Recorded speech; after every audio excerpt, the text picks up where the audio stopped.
Hey, everybody. Hello, good morning. Um, I'm trying to get into the habit of when I actually have thoughts to say my thoughts.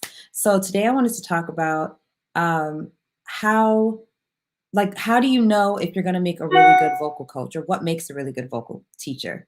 And I feel like the first thing that any person needs in order to be a good vocal teacher is you have to love the art of pedagogy. Like you have to love methodology and how people learn and really learning how to get down on their level. When I was younger, I loved teaching my baby cousin how to read. I loved teaching her sight words. I loved literacy, and really it's all about building blocks, right? So I loved teaching people how to read. Then I learned Spanish for myself. I taught myself how to speak Spanish. And then I wanted to teach other people how to speak Spanish. And then I wanted to teach Spanish speakers how to teach English, how to learn how to speak English. So I loved teaching. I loved trying to figure out how people learn. And so there are some amazing singers out there. There are some people who know a whole lot about vocal technique, but it takes more than just being a walking encyclopedia to be a great teacher. You have to love conveying information in a way that people can not only understand it, but then use it for themselves. And so it's about studying, how does this person apply? How do they receive knowledge? Do they receive it visually? Do they receive it through application? Is it something you have to read to them? Like, how do they receive it? And then what does it take for them to apply it? What are some of the things that I can show them that's going to actually allow them to say, I get it, and now I can do it? If you love that process, then you'll be a great vocal teacher. The other thing I think that you need in order to be a great vocal teacher is you have to be really good at singing. And it seems like a foregone conclusion, but given what we see on the internet every day, it clearly needs to be stated that in order to be a wonderful voice teacher, you have to be your first student. You have to master your voice first. I studied my voice for years before I knew what studying the voice was. That's what I did. Like I was trying to figure out how my voice worked. And if I gave it this stimuli, gave it that stimuli, how would it respond? And so because I've mastered my own voice, I've mastered my strengths and my weaknesses, I was my first vocal student. And so now I can take that knowledge and understand how another person can grow. When we talk about math, um, I ain't no mathematician at all, but I remember learning about the least common multiple. And it was basically you have this big number, and it was what is the smallest number that you can divide into this number as a building block? Let's say the number 180, the least common multiple is 2, I think, right? Or it's 1, but I'm thinking it's 2. So you can multiply 2 90 times to get to 180. And I feel like in singing, we have to figure that out. Like, what is this person's base knowledge? What do they know about singing? How can we fix that so that it's a sure foundation and then build on that? You have to love that. You cannot come as an encyclopedia talking over people's heads just to prove you know what you're talking about and trying to be impressive. And that person doesn't walk away with any usable information. Okay.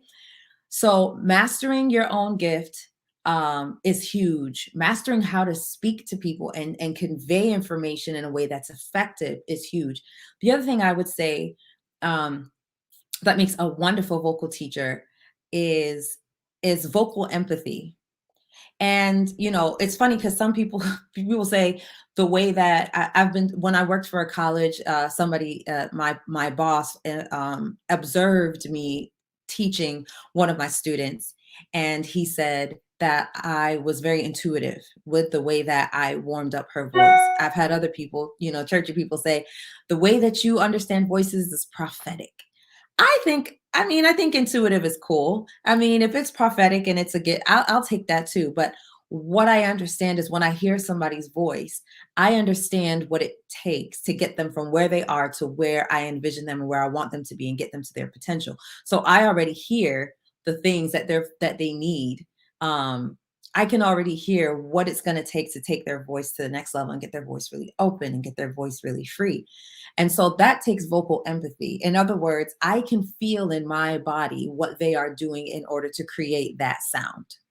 And because I can feel what they're doing in order to create that sound, and I have a foundation of good sound, I know how to take them from where they are to where they need to be. It's like how bankers study a $100 bill. You know, they don't study all of the counterfeits, they only study the real thing. So that no matter what comes to them, how many counterfeits, how many variations of the $100 bill can come to them as a counterfeit, because they know what the real $100 bill looks like, they can always spot it. And then, I mean, in my case, they're not going to correct it; they're just going to throw it away. But my point is, I can spot what the problem is and then correct it. So vocal empathy, if you can feel what a sound is doing to a person, if you can feel how that person is producing that sound, then it makes you an even better candidate to be able to correct it. And vocal empathy is something that I've been doing without knowing the word or anything like that since I was a little girl. When I would listen to watch American Idol, I would be like, man, I can, if only they were doing this, this, and this, I'm sure that hurts. I would always say that sounds like it hurts, you know, or that sounds like they're not going to be able to do that for another 5 years, stuff like that. So, and I was always right. So I just wanted to make a quick video. Can anybody be a vocal teacher, or what does it take to be a vocal teacher? It takes those things. It takes having an understanding of your voice. It takes loving the art of teaching, and it takes vocal empathy. If you absolutely love that, you love learning about vocal anatomy, and you love teaching it in a way that it can be, again, usable information, applicable information for the next person, then you would make an amazing vocal teacher. Somebody has a comment. Empathy is key. No matter how knowledgeable you are, it won't come across if you can't create a deep connection with the student and have them trust you and feel encouraged. This is true. But I think what I was talking about is vocal empathy, which is more when a person sings, you can feel in your body what that person is doing. And once you can feel what that person is doing, you can be like, let's correct that. So you are absolutely right. You also have to have empathy for your clients. And you know, I hate to say that we're doing a level of therapy, but in a way, there's so many barriers to why a person can't sing or produce sound the way that is ideal. And many times there are mental challenges or emotional challenges, and we do kind of have to deal with those things. In order to get to the root of why they're not creating sound effectively, healthfully, all of that good stuff. So, again, you have to love that. It can be emotionally exhausting. It can be physically exhausting, but you have to love doing that in order to be a great vocal coach. So again, I'm trying to kind of do videos as they come to my mind lately. And I guess I'll talk to you guys. Thank you guys so much for your support. If you want to, I am going to be doing a workshop soon on how to monetize your singing career, how to monetize your gifts as a singer. I'm doing obviously a workshop in Atlanta that I've been talking about. Um, Develop the artist within you. So those of you who are developing artists, who are independent artists, and you need artist development, I am doing something I'm doing a Develop the Artist Within You conference and showcase November 6th. And if you guys obviously want voice lessons or anything like that, feel free to reach out to me. Or if you would like to be a Develop the Artist Within You client, feel free to reach out to me, get a consultation, and we can move you forward. So anyway, guys, have an awesome day. God bless. And I will see you later on Saucy Sundays. Bye.